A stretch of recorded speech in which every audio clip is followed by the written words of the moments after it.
Morning. There have been some progress, but we are here in this session to find out how the criminal justice system, and specifically two institutions in that system, has been responding to state capture and organised crime. So we know that the Commission made virtually no recommendations about the criminal justice system specifically, but it did find that state capture was facilitated by a deliberate effort to subvert and weaken law enforcement and intelligence agencies at the commanding levels so as to shield and sustain illicit activities, avoid accountability, and to disempower opponents. That's straight from the Commission report. So the evidence contained in this report and also in the Commission's body of evidence clearly shows that these institutions are not and have not necessarily been fit for purpose, and that they do need substantial reforms. So we are here today to look at the progress that has been made. And we know that there have been some initiatives, especially we've seen, there are some initiatives and calls for reform for the police, the DPCI, which is the Hawks, state security agencies and the NPA, that need to re-establish legitimacy, impartiality and independence. And we have been seeing some promising enabling legislation, but we've also seen some criticism for that legislation, such as the General Intelligence Laws Amendment Bill. So this morning we heard about some progress, and we were very encouraged by the tabling of the NPA Amendment Bill in Parliament in August, which establishes the Investigating Directorate Against Corruption, IDAC, as a permanent entity within the NPA. Of course, there has been some criticism for not giving this body sufficient independence. We also have heard in the media and in public platforms that many of these institutions say that they have not had the operational independence that they require. So that is financial or administrative. So we are very, very pleased to hear from our first speaker, who is the advocate Andy Mutipi, the head of the Special Investigating Unit, the SIU, about the successes, at least, that they have been achieving in this regard. I think at least we are seeing these glimmers of hope. And of course, to discuss with us the independent directorate, as well as, the implications for operations, we have Advocate Andrea Johnson from the NPA. So I'm very honored to sit between these two amazing and important people in our fight. So just to introduce our first speaker, it is Advocate Mutipi, who was appointed by the President in May 2016. Now, he will tell us all about the SIU, so I'm not going to go at length into his CV that you can find online if you scan that code, I think. But he has been instrumental in introducing an organizational turnaround strategy for the SIU that focuses on performance, effective systems and processes, as well as ethical leadership, clear governance, and strategic partnerships. He's also the Vice President of the International Association of Anti-Corruption Agencies, as well as the Chair of the Southern African Development Community, the SADC Anti-Corruption Committee. Then, of course, our second speaker, I'm just going to introduce you so that we can just get the conversation flowing, is Advocate Andrea Johnson. She's been with the NPA for 28 years, so she's been there almost basically from the start. Yeah. So you've seen the ups and the downs. And she was the national head of the organised crime division. She was also acting as the special director of the unit dealing with terrorism. And then in March 2022, she was appointed by the president to head the investigating directorate, the ID, which looks at all state capture matters. So, with no further talking from my side, can I hand over to you, Advocate Matipi? Thank you. Thank you. Can I go there? You can stay here, or you can stay here or go there. Okay. Good afternoon. Thank you. Yes, it is. We are really privileged to come and stand before you and really present some of the initiatives that we are busy with, and some of the, as you say, successes that we have really recorded based on the the strategy that we have adopted. And sorry for the hoarse voice. Started visiting me yesterday after Scopa. I've just arrived this morning. The Scopa wasn't such an easy meeting yesterday, where we were showing that we are dealing effectively with the irregularities and corruption relating to NSFAS. So you would have seen that. It's one of the areas really that we can point out that we have shown effectiveness. But in the interest of time, we've prepared a sort of medium short presentation. I won't really go too much on the outline, and I won't spend a lot of time about SIU, but I want to just indicate on the SIU functions and powers. You know, you probably all are aware of that.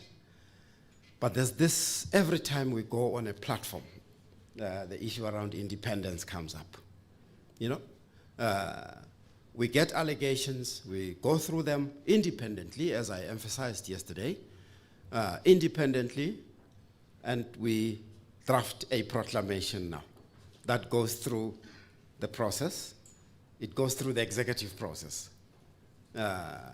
And of course, when the proclamation is signed, only then do we kick off the investigation.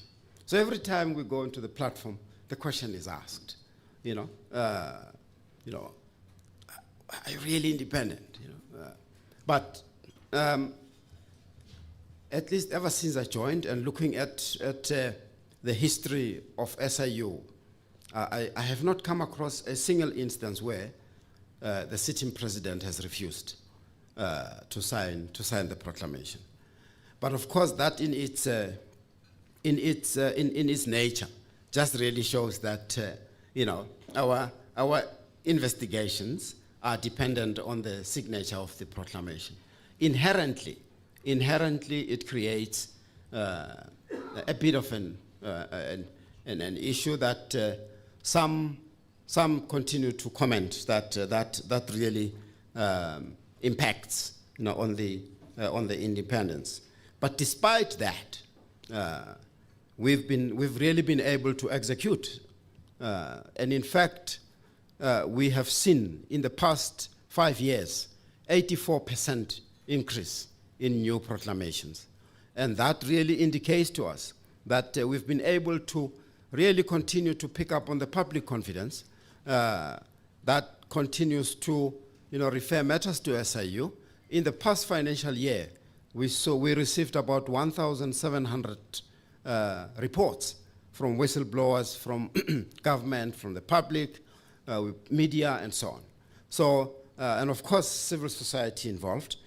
So we have seen an increase in proclamation, and of course, we have resourced SIU accordingly so that we can execute. We've got the functions, of course, that really enables us to do our work. And then in terms of the skills, we do compete well with private sector companies, and we have said to government that we need to see a reliance on private sector companies.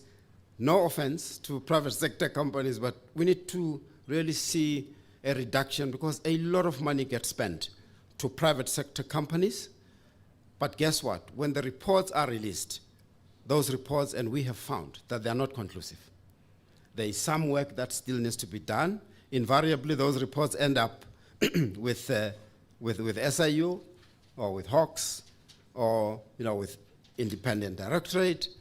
So we're really saying where we could really come in to ensure that we address the needs of government. So those are all the skills that we have. I see the presentation. Okay. I want to spend a few minutes on the outcomes. When we started to reorganize SIU, we put premium. We really put premium on the impact of the SIU work. And I've said to my colleagues that as a corporate, you need to execute such that you create value for your shareholders, right? And then, it was like, this is a corporate concept and so on. But I said, our shareholders are the public that we serve, right? And the expectation of the public is that when they report matters, they must be looked at, investigated, and the outcomes must be achieved, right? Really in brief. And then, of course, we went to put together some of the deliverables that we need to do. We've been busy executing that strategy for the past 5-6 years or so. We'll be reviewing it this year. So in terms of outcomes, you may be aware that we've got a niche business process that we control end to end, which is the civil litigation on the left-hand side. When we find that a contract, if we investigate allegations of corruption in procurement, if we find that the contract has been awarded irregularly, we immediately kick in the civil litigation process to cancel the contract and to recover. And in the process, we preserve assets so that we really avoid dissipation of those assets and so on, right? So we then recover ultimately. And then the rest, of course, are some of those outcomes. I'm just looking at the time. Disciplinary action against officials. We refer to NPA and referral to other regulatory authorities. And we do blacklisting of companies. Legislative mandate, I think it's clear to everyone. I really want to come to the real subject for today. Now, what did we do? When the report was released, internally at SIU, we put together a governance committee that was constituted by most of the business units. And then we then looked at the State Capture Commission report and said, what is it that we need to do? We also participate at the State Capture Commission Steering Committee. I'm glad you would have heard from the presidency. Task force meeting chaired by NPA. State Capture Case Management chaired by DPCI. Of course, blacklisting project headed by the Department of Public Enterprise. That's where we look at the blacklisting and declaration of delinquent of directors and so on. So these are some of the initiatives that we do. Of course, the role, and you'll be hearing that this is the role of SIU, but of course, any other one that's participating in the structures have got their roles. So we identified matters that are highlighted by the report and are covered by the issued proclamations. When we looked at the state institutions that the commission looked at, we were already, one way or another, investigating in those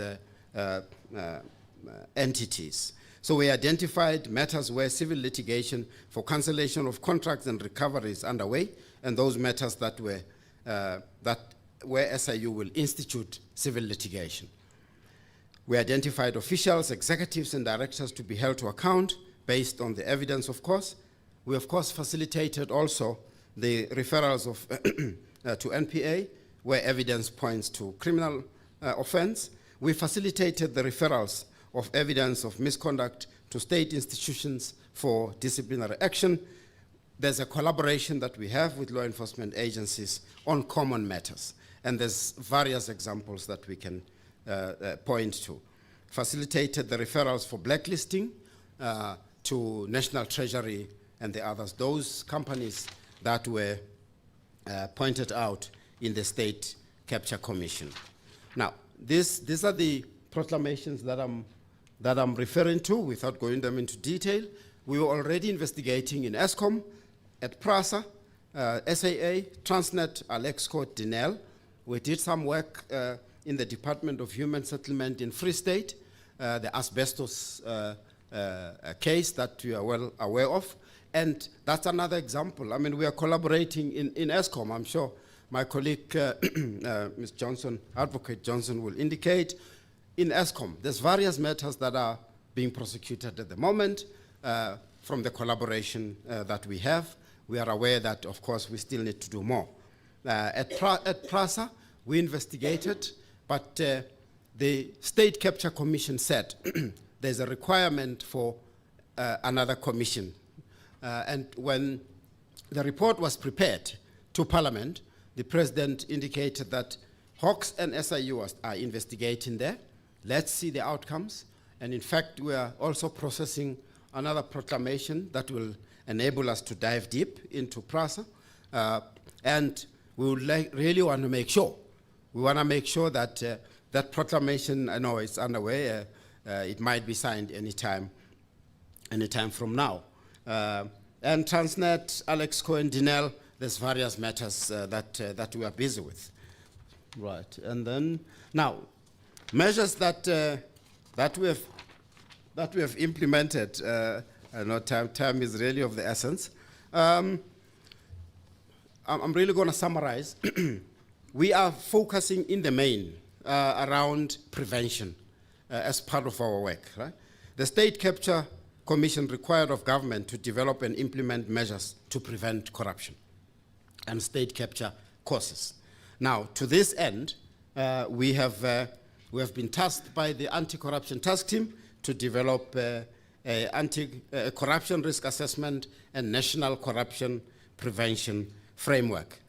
As part of that, implementing the National Anti-Corruption Strategy as well, we adopted a whole-of-society approach. And these are still pilot programs, and I'm really hoping that, in fact, most of the civil society are part of that, and most of the organizations. So, as part of the sector approach to corruption, we created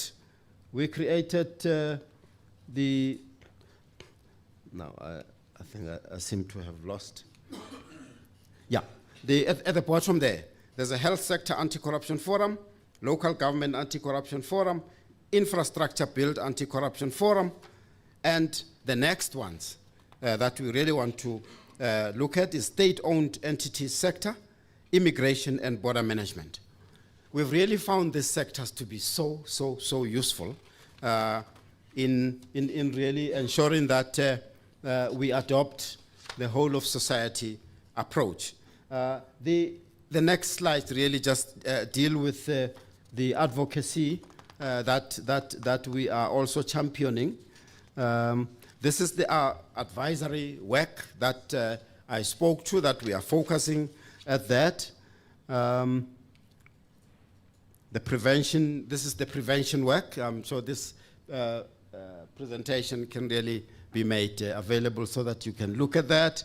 Then I would like to, these are the vulnerable sectors that we came up after doing the risk assessment, and we created those forums. Just to show you, these are some of the vulnerable sectors that we will be focusing at, based on the sector approach that includes the whole of society approach. These are the factors we took into account to create that. And then, of course, as a strategic intervention, I just want to come to the members forum. Yeah, these are the stakeholders. As you can see, it's quite a lengthy number of stakeholders, which we are working with, and we believe that this approach is really going to enable us, government in general, to ensure that we work closely with other stakeholders to ensure that, and this would include all aspects of anti-corruption.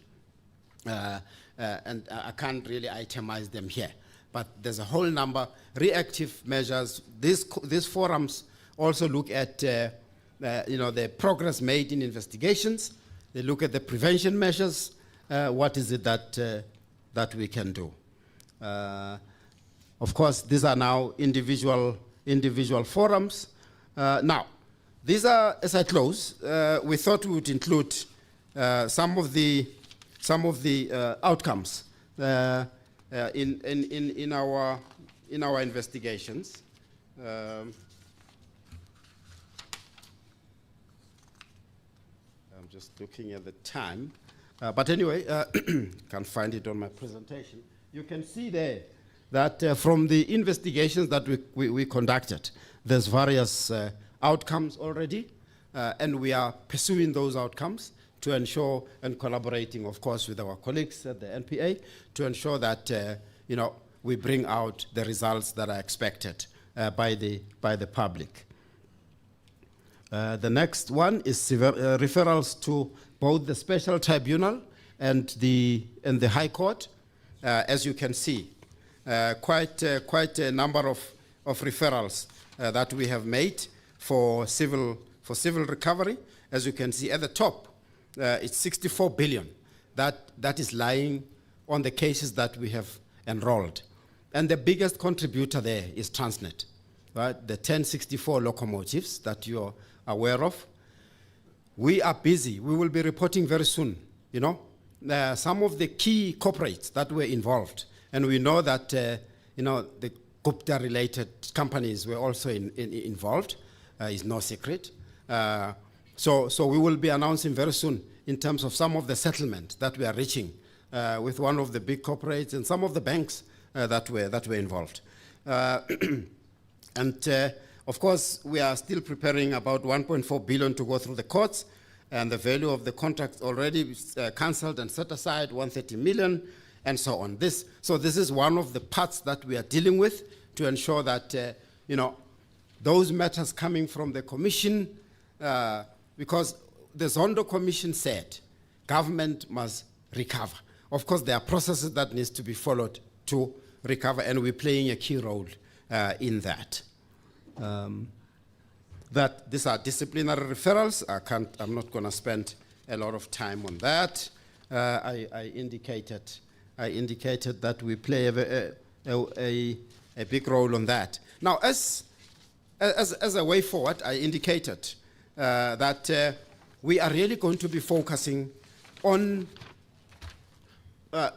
while we investigate and ensure that we support the prosecution, ensure that there's recoveries, ensure that those companies that are involved are acted upon, ensure that officials or any other one, even private persons, are acted upon. We are of the view that there's a big focus that we also need to focus at, which is prevention. Prevention, and we have to really take into account what has been the causes of state capture and really reverse them. So the National Prevention Framework is going to involve quite a number of activities, right?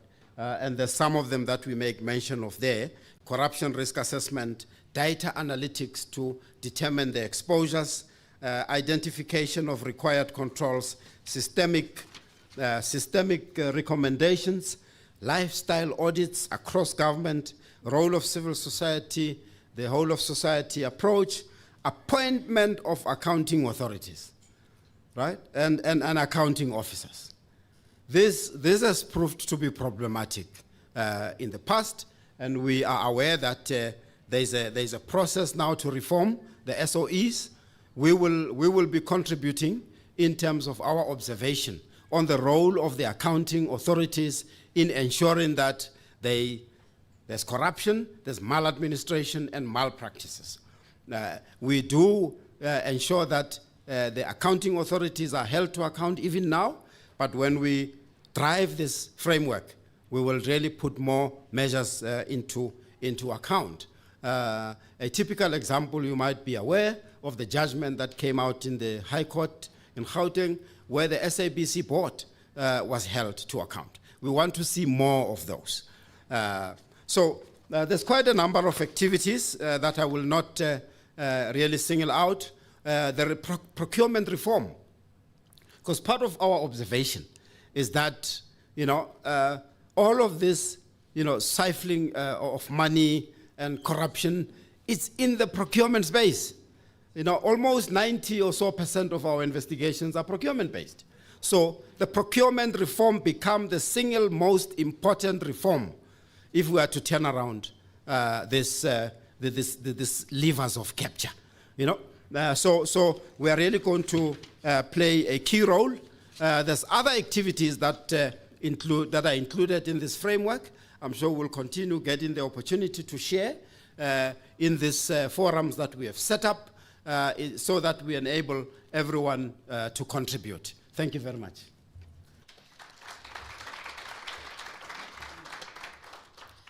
Thank you, Advocate, and I apologize profusely for putting you under this pressure. I would love to hear more about your successes. Hopefully it's not worse than Scope I did. So without any further ado, may I hand over to the head, the investigating director at the NPA, Advocate Andrea Johnson. Thank you. So before you start my time, may I ask someone from the technical team to please just move this microphone a little back. I am a powerhouse, apparently, but I'm still really short. And so this thing is a bit too in my face, if you don't mind.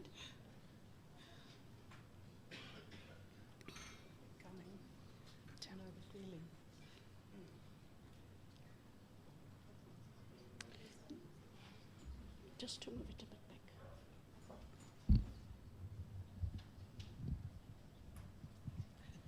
Okay. I think that's okay.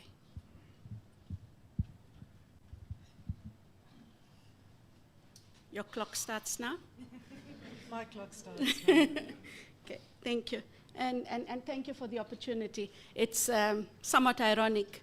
I address you today on a day when we are in Parliament, in a public debate, telling the world why we need to be made permanent and why the NPA Amendment Bill should go through. Somewhat of a travesty, I might add, because it's exactly a year and 2 days after the President declared that the ID should be permanent.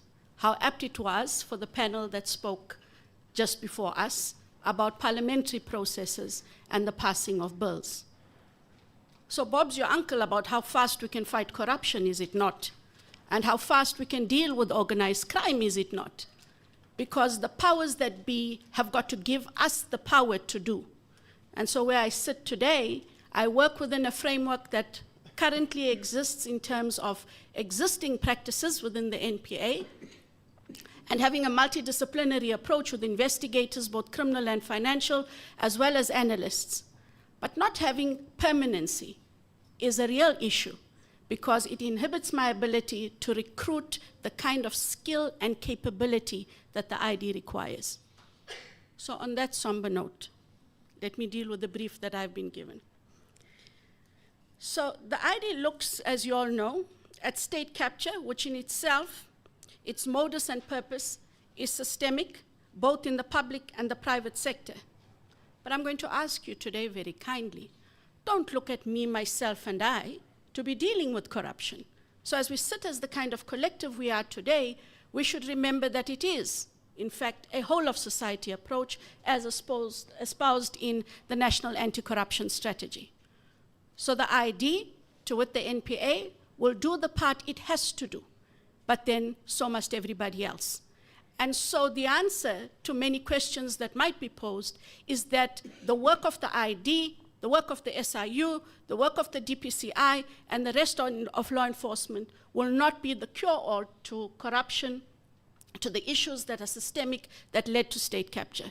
So we will have to have this discussion continually, to hold one another accountable, and to make sure that we all bring our part in order to ensure lasting and effective change. If not, maybe in a few years from now, God willing, Loss and I become a Chief Justice, and I'm going to be sitting on another State Capture Commission. It's important for us to look also at corruption and its relationship with organized crime. In fact, quite frankly, with the many matters that have been referred to in the State Capture Commission report, colloquially the Zondo Commission report, the findings of the Mpati Commission, the findings of the Nugent Commission, matters where findings have not been made but are matters of systemic corruption that are, in terms of Section 27, referred to the ID, one gets the sense that we are not just dealing with organized crime as you all know it. Gun-toting criminals looking at cash in transits, kidnappings for ransom, extortion in the building industry. There's organized corruption.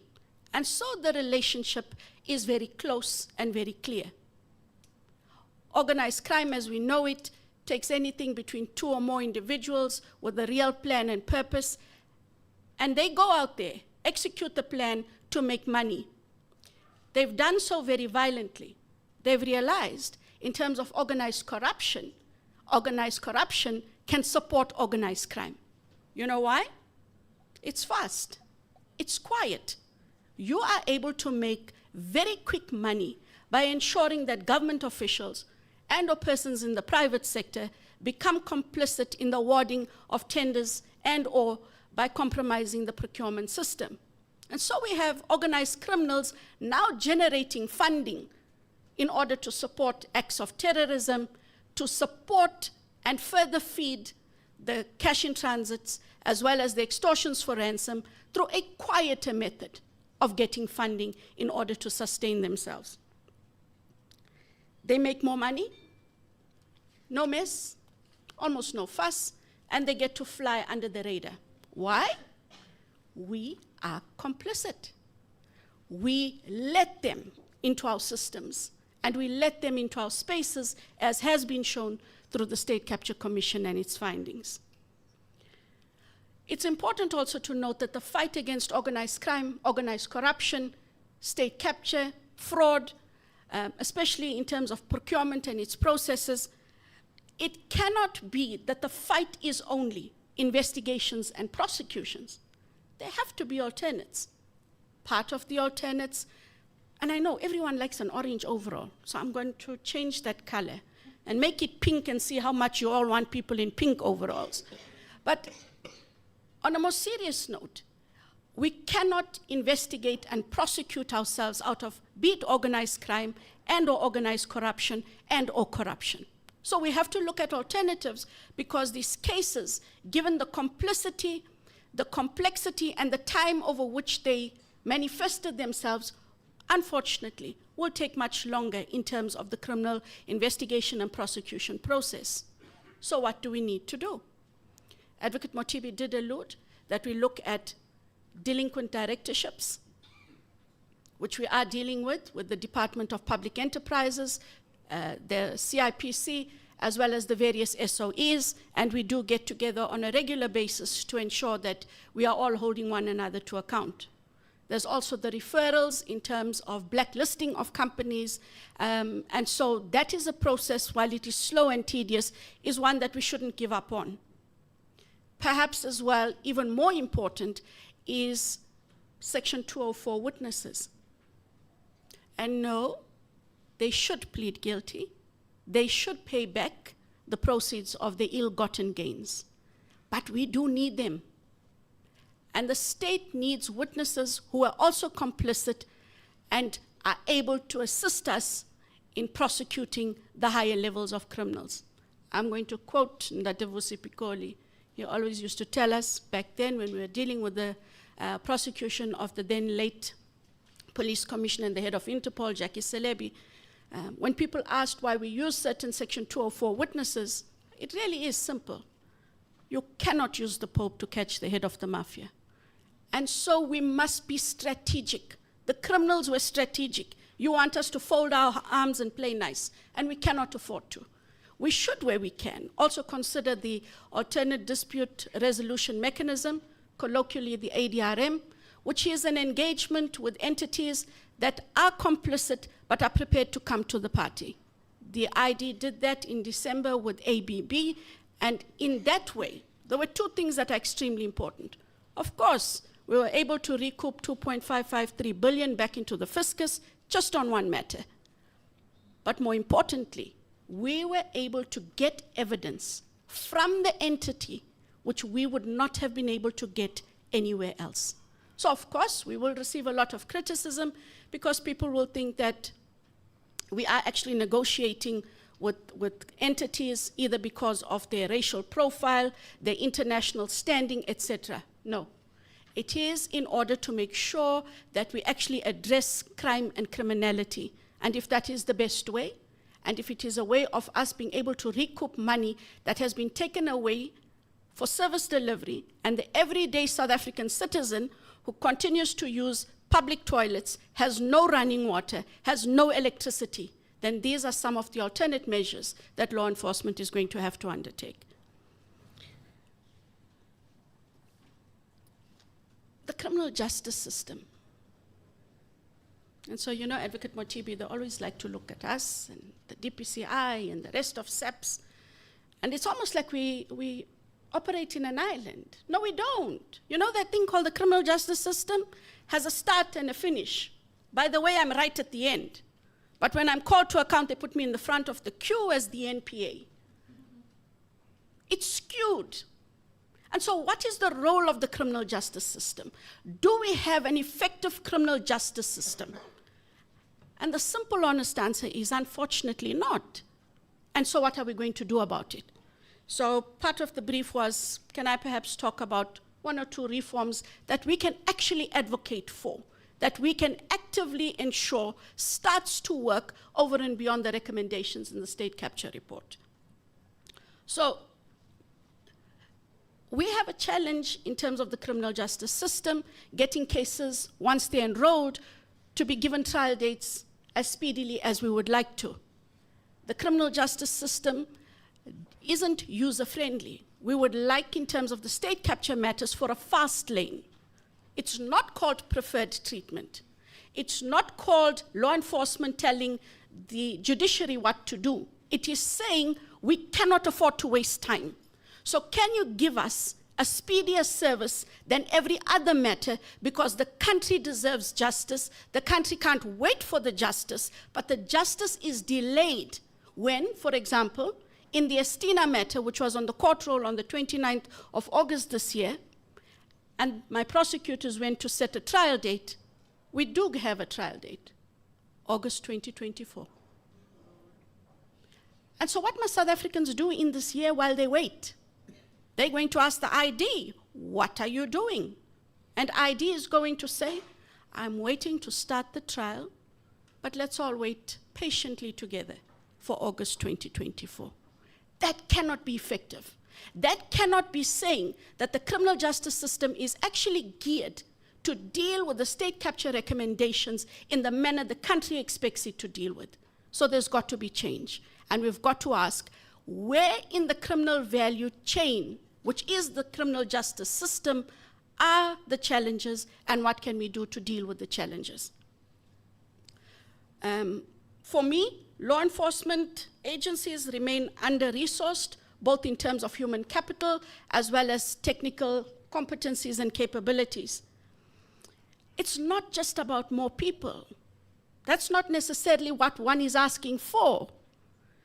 What we are saying is, give us the ability to be able to recruit in terms of the requisite skill and knowledge. Less is more, but the less must be capable and must be competent. And so when the ID is made permanent, that must become the fixture of how one recruits. But unless and until that happens, one is not able to do that. We also need data analytics, data engineers, and data analysts. Oh, she's going to wave that piece of paper at me. Okay. We also need, perhaps, public-private partnerships and collaboration. They are key. I've said this on many a platform. I say tongue in cheek, as I'm known to do. You know, we collaborated very well as the public and the private sector when we were committing corruption under state capture. So let's turn the table. And let's ask, how do we reverse that and how do we work effectively? Really, our collective smartness in this room must be able to hold one another accountable and come up with real, tangible solutions. People did it really well. When you look at the amount of money they plundered, how easy they make it look, you'd like to pull out your hair. And so it can't be hard for us to collaborate on a public-private partnership collaboration in terms of fighting crime, corruption, as well as organized crime. So those were my 3, 4, please advocate. I'm advocate, but I'm asking you to advocate, and let's see how we can bring change. Garrett Newham's going to love this one. Can corruption be addressed without police reform? Police reform is critical to the fight against corruption, state capture, organized crime, every single crime in the country. But is police reform doing what? Is it just better policing? Is it more boots on the ground? What does police reform look like? What do we want out of police reform? I mean, on the news this morning, Bongani Bingwa says, correctly so, all those miners trapped underground. And he says, so where's the police?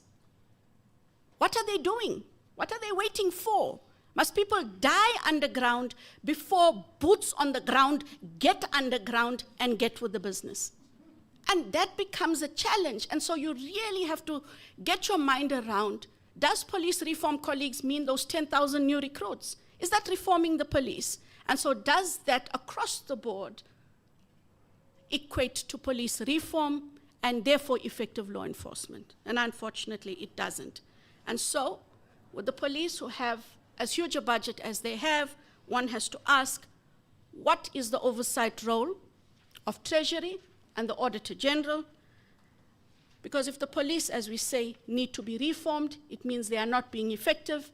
And so the million-dollar question is, who are the regulators that are supposed to hold them to account, and why aren't you? And if you are, what are you doing when they do not comply? My closing remarks. The ID will not be able to prosecute every state capture case, but the support of our sister agencies, one of which is the SIU, the DPCI, will also support in dealing with investigations and prosecutions, and perhaps most importantly, for our everyday citizen, asset recovery. The ID has to prioritize the cases it can deal with. It's going to do this in 2 ways. We will have to prosecute cases that deliver the most impact. And 2, we have to focus on cases that have been most damaging to our constitutional democracy. And so I hope that those brief remarks give you a true reflection of how hamstrung we might be, but that despite that, we are able to get cases enrolled, we are getting investigations done, and we know we should do better, we know we should work faster, but we're doing the best we can with what we have. I thank you.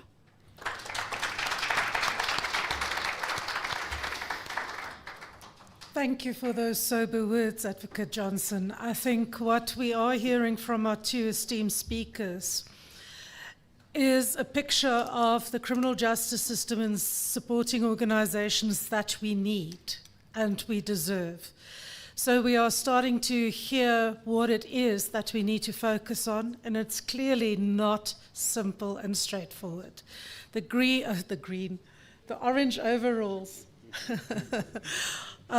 might not be for all those people implicated, and we should also not pretend or think that what we saw from Zondo and those organizations that you have listed, that they are the only ones. I know how many you are, all those proclamations.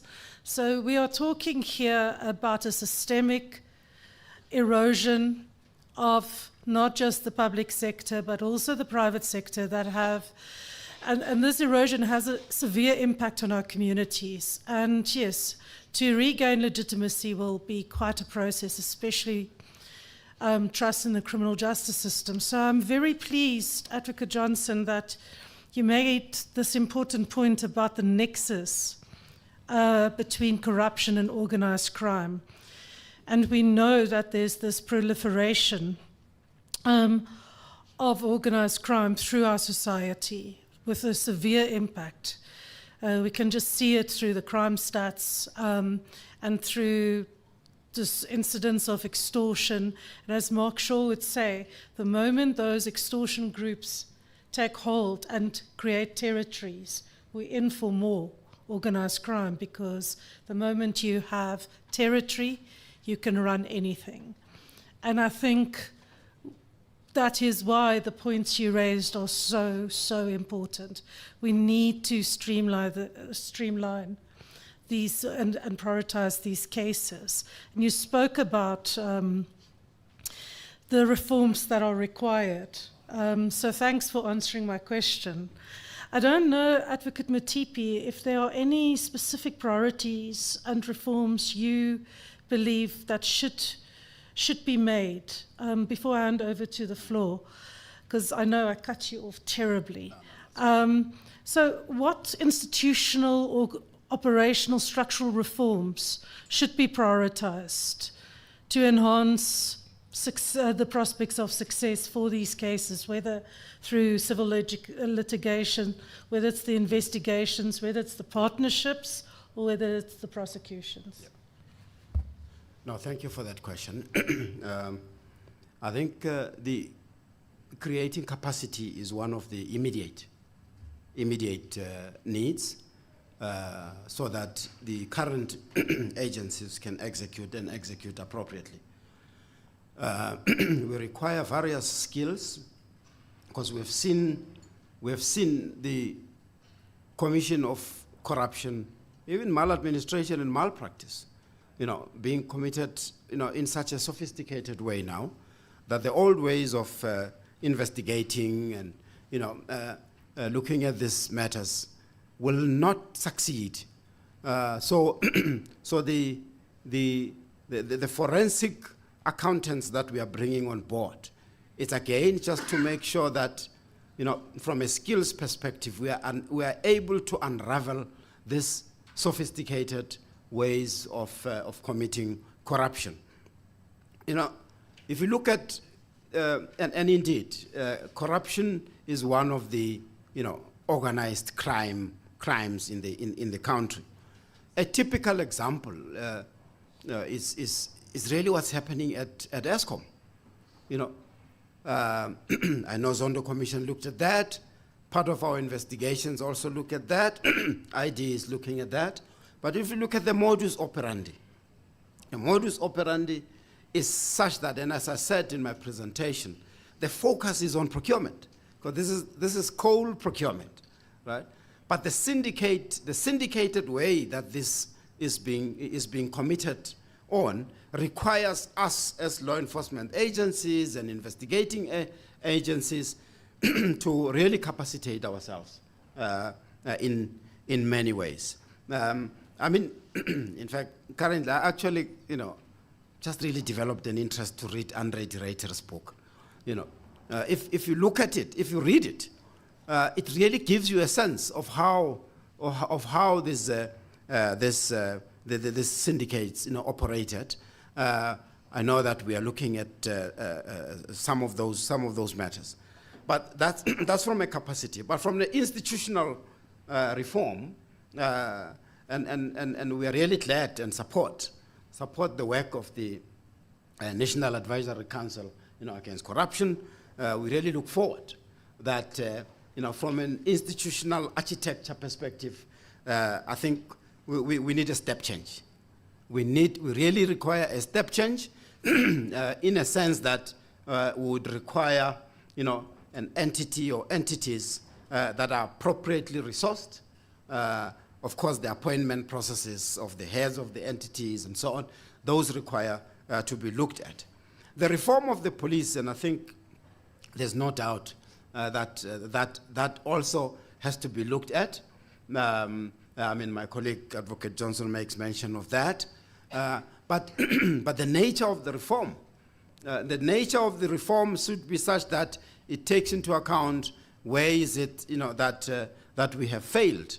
The other initiative in government, is professionalization of the public service, and I would also actually say it should be the professionalization of the public sector. The whole public sector requires those kind of principles. The SOEs in particular, state departments, municipalities, and so on. So, I mean, we looked at national entities, but I bet you same principles of capture are found in other municipal areas, and that's really where the rubber hit the tarmac. That's the coal face. When the citizens suffer from service delivery lapse, it's at that stage. And our investigation have pointed out that what we are seeing at ESCOM, Transnet, and so on, it's got its own ramification at the municipal level. So, as part of the reforms, I think there's various aspects, and I mentioned the procurement reform. The procurement reform can also not just happen in isolation, right? Because more of those procurement infractions, corruption in procurement, you have to invite law enforcement agencies to support and investigate and ensure that it's investigated appropriately. But the point I emphasized around prevention, right? When I know National Treasury is running with that, when we really put through that process of procurement reform, we have to look at measures that we can put in place to prevent. Thank you. Thank you, Advocate. I just want to check before I open to the floor if Advocate Johnson has anything you would like to say at this stage. Only if they're going to ask questions. Do not ask me questions about existing court matters. I'm not going to answer them. You're more than welcome, members of the media, to send my office a media query. That I will definitely answer.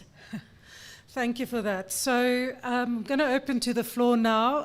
Please, when it's your turn, please give us your name and your organization. And please speak up and speak into the mic. Or must I speak up and speak into? Okay, so please wait for the mic before you answer. Lawson is the only one that doesn't have to introduce himself. But so we have a hand from you first, then you. Oh gosh, then you, and then I'll go to you. Do you have a number? Did I get it? Can you remember which you are? So you're number 3, 4, 5, 6. I think. Thank you. A very brief question. You spoke about the effectiveness of the criminal justice system, and you spoke about the IDE or the NPA being at the end of that. But there's something after that, which is the courts, and you used the Estina case as an example of the delay. Is there a case to be made, if you can effectively deal with state capture cases, for there to be special dedicated courts to deal with these matters? We did it in 2010 when FIFA insisted that we do, and I'm sure Advocate Mutibi can maybe reflect on the effectiveness of the special tribunal in that regard.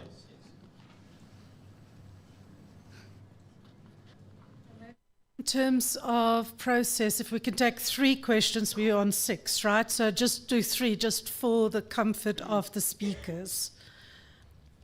And then answers, and then the next round. Lumkile Mondi from the School of Economics and Finance at WITS.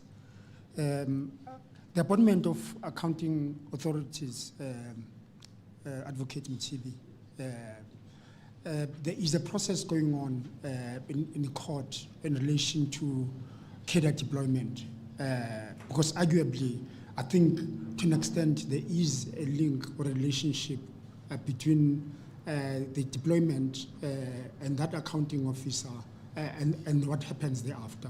So I want to just hear a view, how do you deal with the political process that takes place before those individuals are appointed, including the board? Was the board only makes that decision, make recommendation to the minister who's deployed by a political party? The second one relates to the procurement, because you also are very vocal about reforming the procurement process. And arguably, there could be a point about the dangers of preferential procurement and the black economic empowerment as a whole. How does one deal with that? Because if listening to the ESCOM case, the Transnet case, what's common across is the beast called preferential procurement and BE, how that's linked to political deployment, the political party, etc. So how one deals with that without foregoing black participation in the economy going forward. Thank you. No, sorry, they're right next to you. Thanks. Good afternoon. My name is Martha Ngoye. I'm known as the PRASA whistleblower, but I'm here in my capacity representing ACM, the Active Citizens Movement. I guess my questions are directed to you, Advocate Mutibi. You did mention PRASA quite extensively in your comments. In terms of prioritization of cases, I mean, I know even insofar as civil litigation is concerned, there are 2 cases that have been decided by the Constitutional Court that have declared the 2 major contracts at PRASA as irregular, 2.6 billion rand and 6 billion rand, but I don't see them feature, you know, insofar as your prioritization is concerned. And I raise this also because I think Jonathan, if he's still here, when he was showing his report, he indicated that there wasn't any arrests insofar as PRASA is concerned. Perhaps my question is, and I know you spoke to the independence of the SIU, I have a different view because of my experience, and I think I've said this publicly before, in terms of how the SIU has conducted itself in terms of the investigations at PRASA, and perhaps you can touch on that. The issue is, why is it that when the proclamations in respect of PRASA was issued as long ago as 2018, 2019, that to date, nothing has been done and nothing can be shown to say these are the arrests that are there? Well, my view, and perhaps this is a comment that I feel strongly about, is that perhaps because PRASA is not like an ESCOM, which affects big business, PRASA affects the ordinary people who don't have a voice. Is this perhaps the reason why cases that have got low-lying fruits that are there at PRASA are not looked at? Is there a reason for that? Because there's a lot of cases that have come after the PRASA cases where the SIU has really done very well and have found resolution to those cases, but nothing insofar as PRASA is concerned. Thank you. We'll just get responses on those 3 questions before we go to the other questions or responses. Thank you. I'll take the first one. And Lawson, you're absolutely right. And you know, I tried not to be cheeky and ask for dedicated courts. And I think if we go back to what I said, we'd like a fast lane, fast tracking process. If that is giving us dedicated courts, then that might change the game. And so it shouldn't just be dedicated courts. I think in order to deal effectively with these cases, we don't just want a court that's going to become available for these cases. We actually require specialized resources. We need judicial officers who are prepared to sit through these lengthy matters, who are prepared to listen to the documentary evidence, who are alive to the fact that in corruption matters, almost invariably, we don't have original documents. What is the best evidence rule, etc.? And so, yes, dedicated courts, but with a really specialized, dedicated capacity that is prepared to think out of the box within the framework of the law, but to make sure that we actually are able to prosecute and prosecute effectively in terms of the cases that we present. Advocate. Okay. No, thank you very much.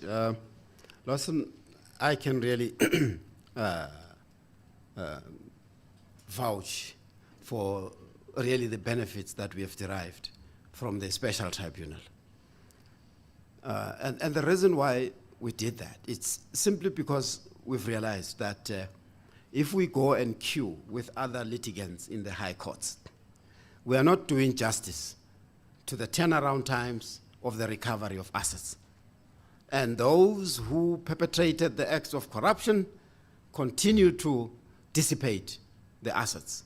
And the recovery of assets, amongst others, prosecution years and pink overalls and so on, but the recovery of assets as well is so critical. So when we realized that, the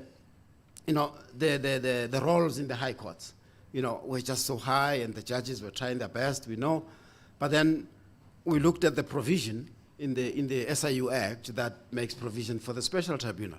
And up to now, we have seen how effective it is. And that model,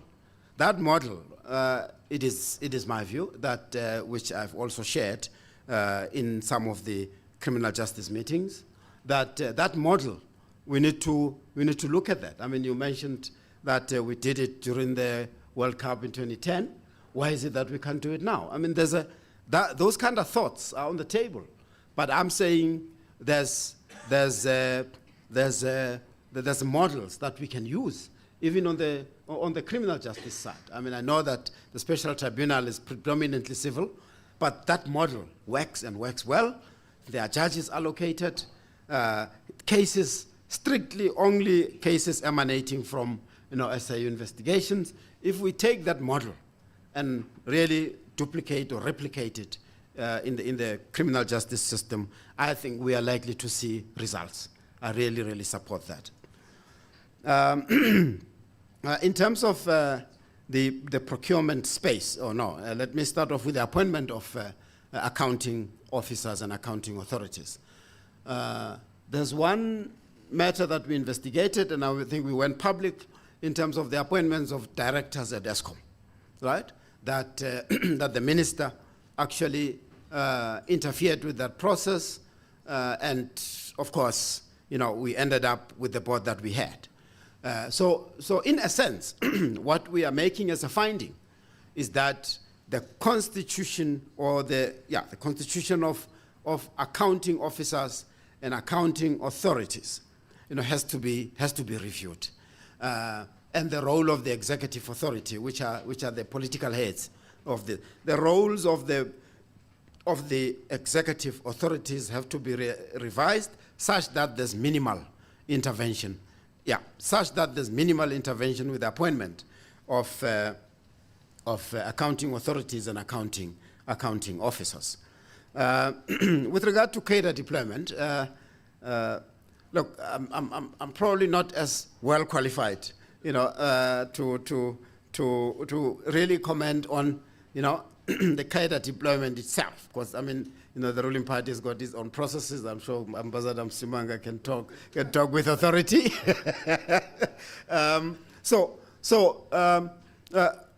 All really what we are saying is that the appointment of accounting officers, senior officers in government, in the public sector, really has to be merit-based, and the recruitment process thereof has to be, has to have checks and balances. And we have seen an example of the recruitment of the current NDPP.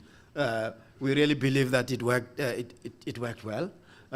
So if we can have, provisions for legal provisions for the appointment of these senior managers, accounting officers, and accounting authorities, we would really see a limit of this capture. Because for all intents and purposes, that's where it starts. I mean, listen to the CEO, or now fired CEO of NSFAS, right? It was in the papers in this weekend. Some of the service providers are handpicked, as he alleges, and we are going to look into that. There's some of my team members that will be looking into that. And amongst others, the nature of our investigation is that when we investigate and we make findings, there's also systemic recommendations, which we make as recommendations to public enterprise, so that we can input in this SOE reform process. The same as procurement reform. I think the issue around BEE preferential procurement, the intent, as they would say, the intent of those legislations was good, was great. But the way that they've been implemented, and have been implemented in such a way that it enables the capture, in the manner in which anyone who is appointed in these bid committees and those who are appointed, to lead these institutions, we have really uncovered that, the professionalization, as others would call it, depoliticization of the public sector would really help that process. And we really hoping that as part of this procurement reform, all of those pieces of legislation will be will be reviewed.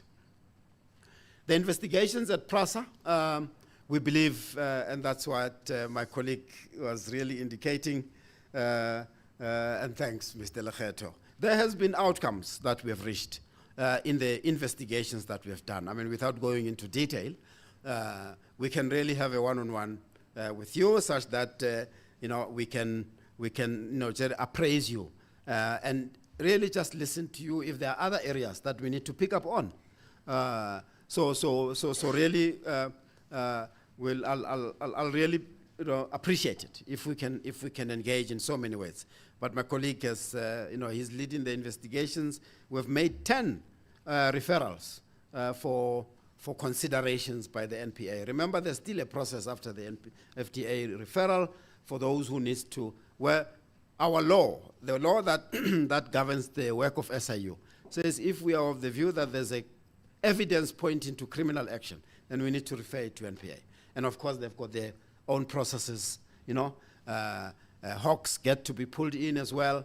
So to a large extent, we also support that process. And there's a number of referrals of officials and so on. All we need to do is to really follow up and check what has happened.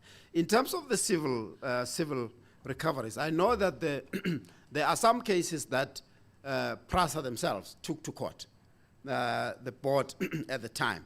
Those were not really applications by SIU in so many ways. But as part of looking at the consequence management and ensuring that there's cumulative recoveries from all these court processes, we would really include those other processes where the court, out of their own, went to court and canceled some of the contracts, right? So the process of following up on this consequence management, and I'm glad my colleague Jonathan Tim is here, we are collaborating with Presidency. All of these referrals, including PRASA referrals, have been included in the system that is now going to kick off to start asking questions to those who are supposed to implement and ask questions, why is it that you're not implementing, right? So we look really forward to that process, kicking off and showing results.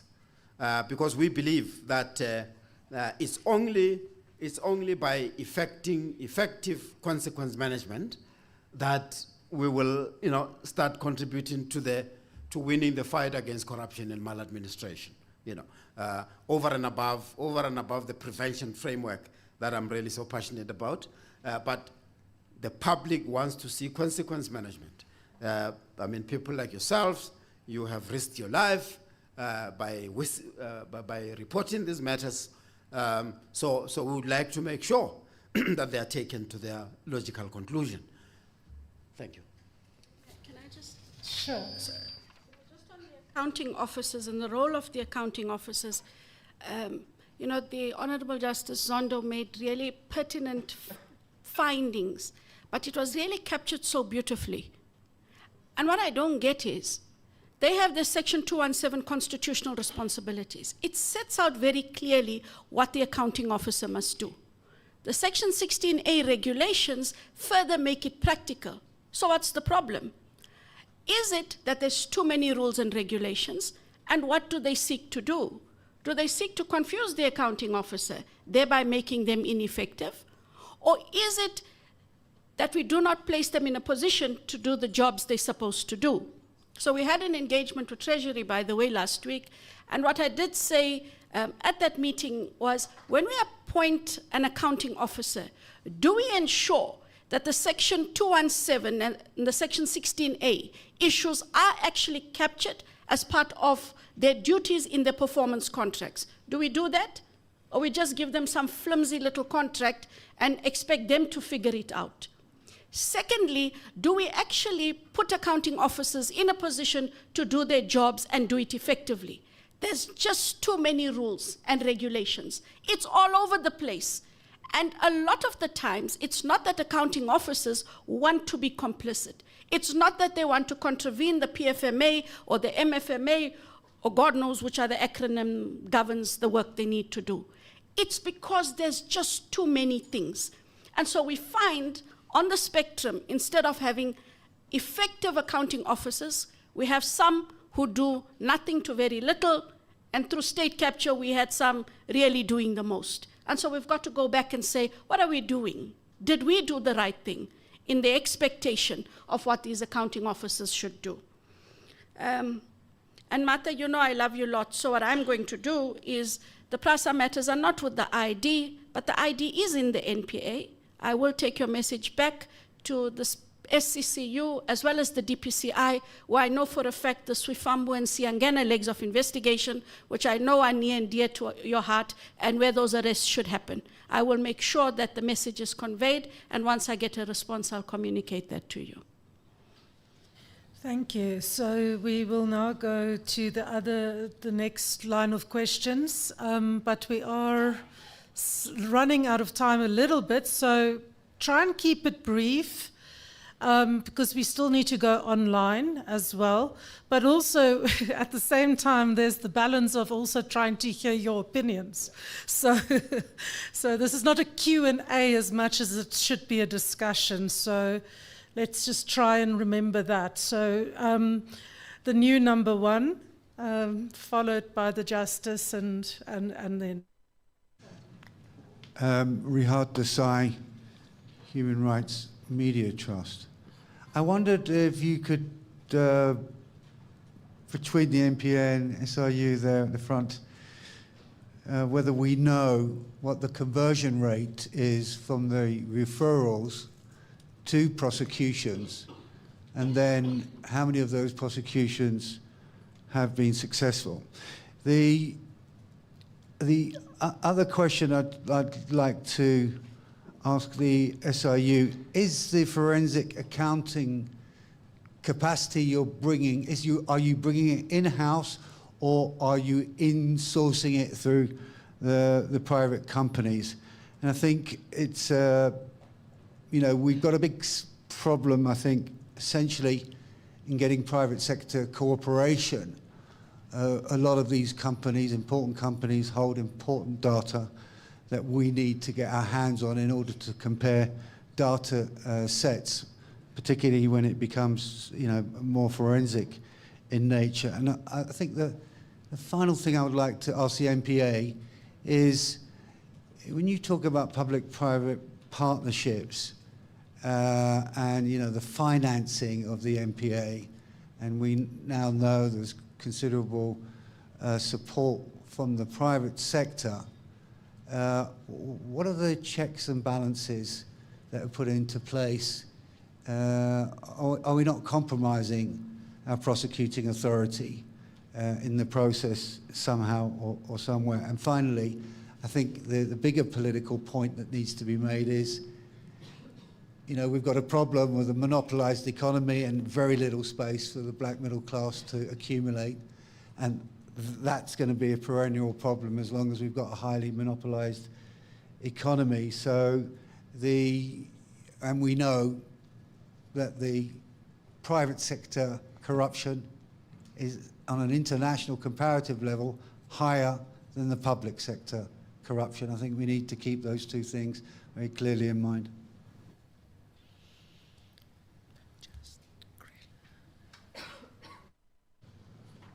Thank you, Johan Krichler, retired judge. Madam Chair, question to each one of the two. First to Advocate Mothibi. we all saw that the Chief Executive Officer of ESCOM produced an indictment of several hundred pages, ostensibly chapter and verse, name, place, date even, of multiple crimes being committed. He, inter alia, relies on a report produced informally outside the regulatory procedures within ESCOM. He doesn't procure it, somebody else does, but provides it to him.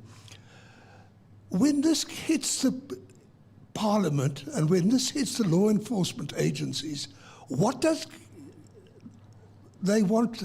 What is sought from the writer is not the facts or the background or the information. He is to be prosecuted for having breached regulatory provisions relating to the report that he procured. How do I explain to people of the public who ask me whether this can possibly be just?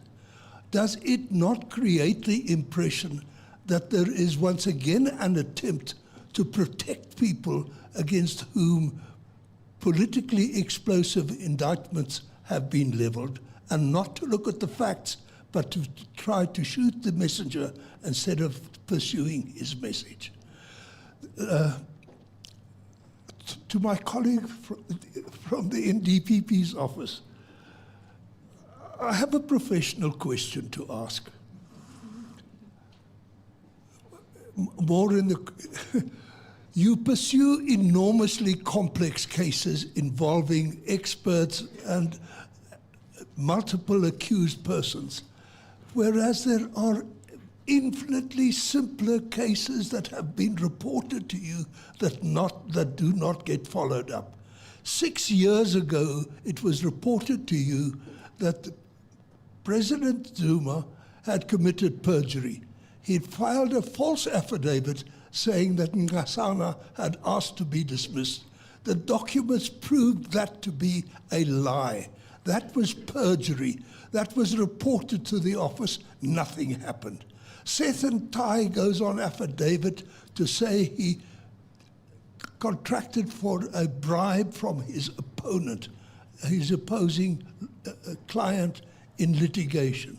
A lawyer asking for a bribe from his opponent in order to sell out his client.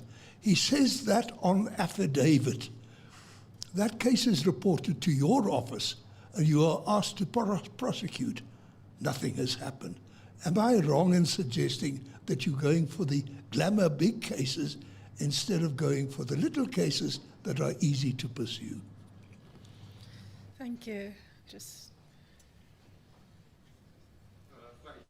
Hello? Sam Soul, Amawungani. I have a related question for Advocate Johnson. I don't think it's in order to, in a blanket way, say I'm not going to comment on cases that are before the courts, because we have one example of significant failure in the New Lane case.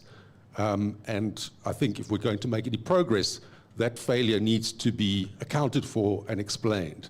The issues around the admissibility of evidence that you spoke about, the issue around the fact this was the first big case and it doesn't seem to have been managed from head office in the way it should have been managed to get the outcome which the whole country wanted. And there's been no accountability for that, and I don't think it's appropriate to say, well, we're appealing, so we're not going to talk about what went wrong. Okay, so let's start with, can I just take this round? Sorry, I've got a 3-person policy here. So Advocate Matipi, can you respond first, and Yes. then we'll go to Advocate Johnson. All right. No, thank you very much. The question around the conversion of referrals to prosecution, as I said, from the SIU side, we refer to NPA for consideration. Of course, we've got the numbers, in our books, and they've got the numbers in their books.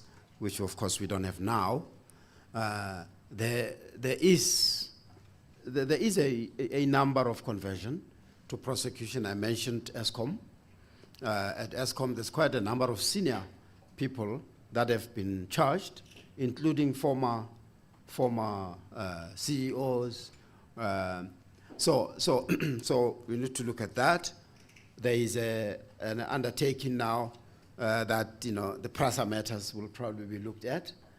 So we are we really continuing to see an uptake in the conversion rate, different to I would say in so many ways before the new NDPP. We signed an MOU in 2017. When NPA was still led by another NDPP. So that's when we started saying, we need to see that the point you're making, we need to see conversion. And while we know that our colleagues, it's their prerogative to look at these matters and look at the evidence and convert them to prosecution, we started working together and supporting that process. So we believe as we proceed forward, we'll continue to see that improvement trajectory. Forensic accountants, we've taken a deliberate strategic decision to appoint forensic accountants in-house. There's a number of them that we have appointed, very, very good. We've seen them when they crunch the numbers on the income statements of PRASA, ESCOM, and so on. Really, I think this is one of the best decisions we could have taken, because in the past we would sort of outsource that aspect, and it hasn't really worked and worked well.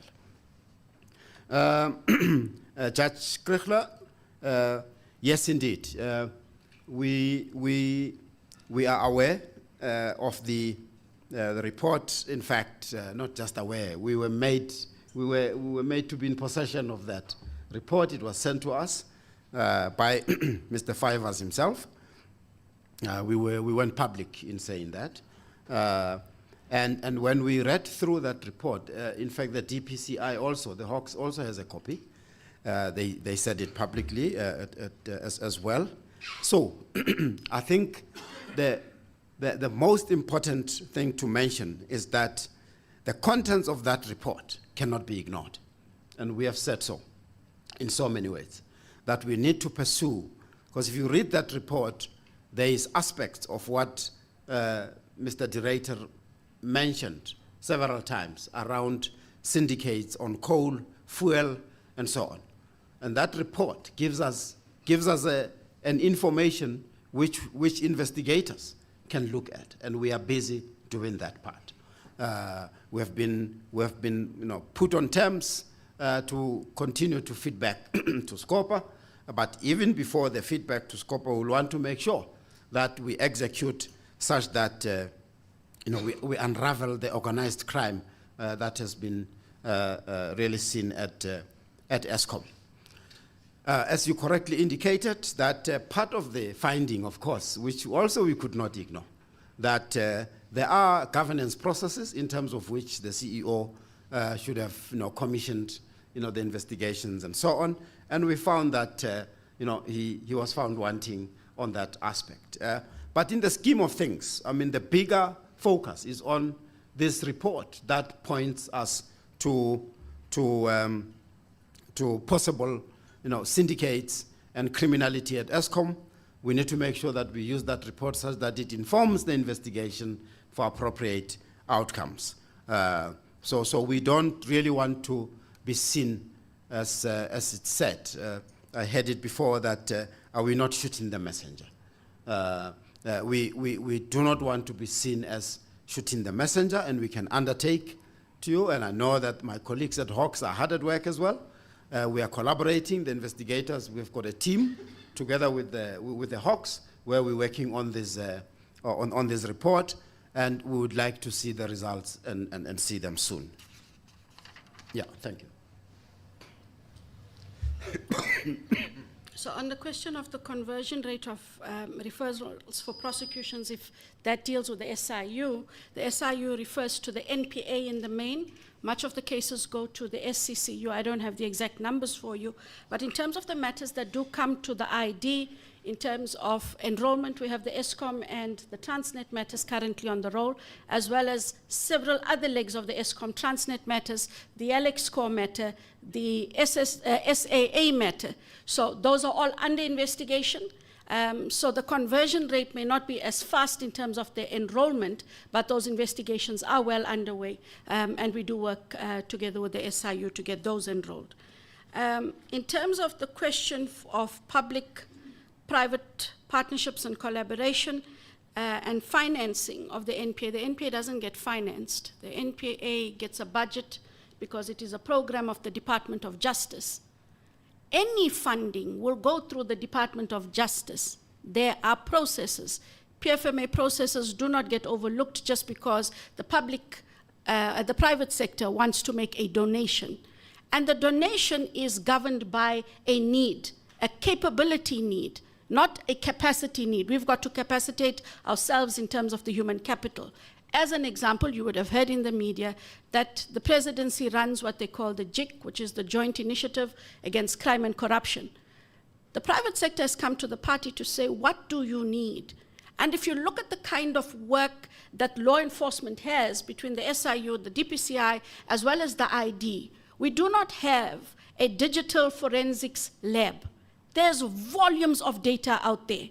We do not have the requisite capability in terms of digital data mining, digital analytics, and data analysts.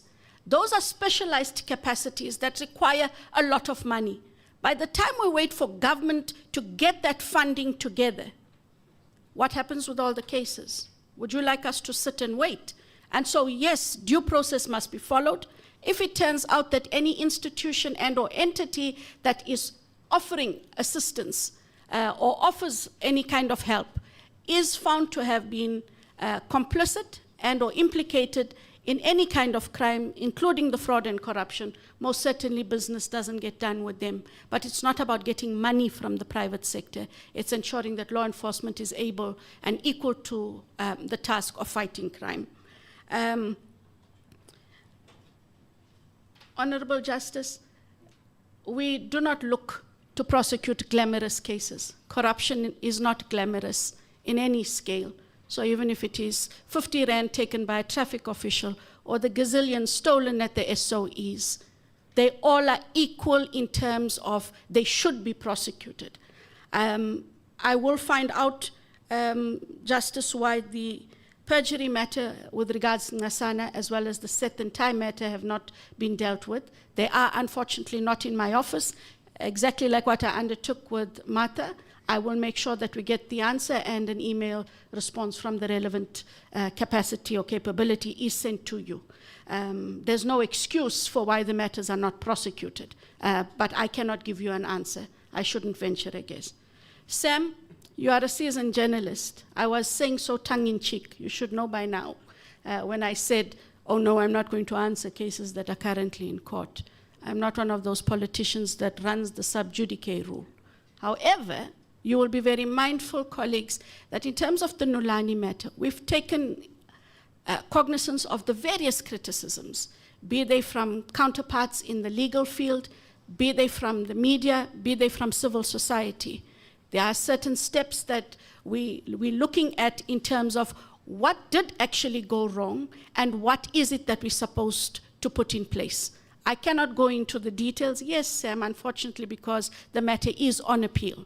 But the criticisms have been noted, and they really are being looked at and dealt with seriously in terms of why is it that when we took the first state capture matter to court, there are many things that could have been done differently. Is it only the NPA? Should the judiciary have done differently? What is it that was supposed to have been done differently? And so those are considerations that we will take. But it's not because we want to be cheeky and not answer. Unfortunately, it is so that the matter is currently on an application for a petition with the Supreme Court of Appeal. Thank you. We have actually right now run out of time. So my question, I know, and I do have Honourable Lewis here that needs to ask a question, but we also, okay, are we clear? Okay. The last words or questions? There you go. This partly it comes from Andrea's observation about the unique difficulties of gathering evidence in cases that by definition involve covert agreements. The same may be said about collusion, organized crime. Is there a possibility under our legal system to contemplate the courts accepting a lower burden of proof in these kinds of cases? You know, partly this refers to a recent mechanism called unexplained wealth orders, where those in possession of wealth that is not explicable to the human eye are asked to explain why they have this wealth. I mean, that strikes me as a sort of reverse onus that is normally not entertained under law. But is that part of accepting a lower burden of proof? And can that be generalized in cases where it's difficult, if not impossible, to gather original documentary evidence and to procure witnesses who are not complicit? Is this contemplatable at all? A man after my own heart. You know, the burden of proof is such that it has to be beyond a reasonable doubt, and the burden is quite cumbersome. All it is the judiciary looking at the best evidence rule somewhat differently. We have it, it's there. Unfortunately, courts are prone to look for original documentation. What the best evidence rule says is, what is the best evidence you could come up with? And to get there, you've got to show all the steps that you took in order to get the original and why you didn't. And we have done that in many cases, but you find that the courts really are stuck on the originals. And so maybe it is a teaching moment, Justice Krichle, about how best to apply the best evidence rule. We should never think that the burden of proof should be lessened. We do have a burden. Let's stick to the burden, but let us look at how we can get the judiciary to think, as I said earlier, out of the box, but within the framework of the law. Final words from you, Advocate Matipi. No, thank you. Thank you. Once more, thanks for the opportunity to participate in this session. Yeah, and I was really particularly glad that as I came in, I saw Mr. Pindela was here, and I knew that the role of Parliament was one of the subjects. So as part of this overall framework, we also really would like engaging with Parliament in terms of what their role should be, and looking at the Zondo Commission comments. So it's going to be very important that all aspects of government, the public, business, and everyone, as the National Anti-Corruption Strategy says, that we really need to institutionalize the whole of society approach in the fight against corruption, focusing on all aspects of the fight against corruption, the reactive and the proactive one. So for me, and as we look at that, is now the institutions that are at hand. How is it that you reform these institutions, an extent to which you bring in the enablers, in terms of process, on the judiciary side, and so on. So I really believe that the outcome of this conference will go a long way in assisting, government in terms of really the focus and direction to improve the situation in our country. Thank you. Thank you, and that's the end of this process or this session. Thank you for all your inputs, and thank you specifically.